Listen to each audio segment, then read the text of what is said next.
20 թիվ, 26 թիվ։ Ոնց է տարբերությունը։ 26 թվին ես կարող եմ ասել, որ երևի օրինակ, եթե մենք տեխնիկական վերցնենք մասը, ավելի լավ վիճակում են գտնվում, քան 2020 թվական մինչև պատերազմի սկիզբը։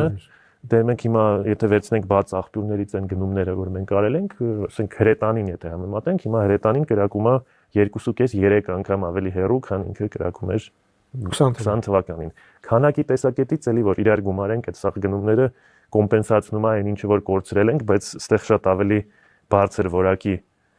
ապրանքների մասին է խոսքը գնում։ Նույն Սեզարը օրինակի համար աշխարհի top 2-3 թնդանոթի մեջ է ինքնագնաց մտնում առանց որևէ դիսկուսիա։ Ասենք Մստայեսը ռուսական ամենալավ արտադրվող թնդանոթը 24 կիլոմետր է կրակում, նա 42 է կրակում։ Քաշն էլ 2 անգամ թեթև է։ Եվ ավելի մոբիլ է։ Դե բնականաբար քաշը թեթև է, ինքը մոբիլ է։ Հակաօդային պաշտպանության մեջ էլի այտենց փոփոխություններ կան,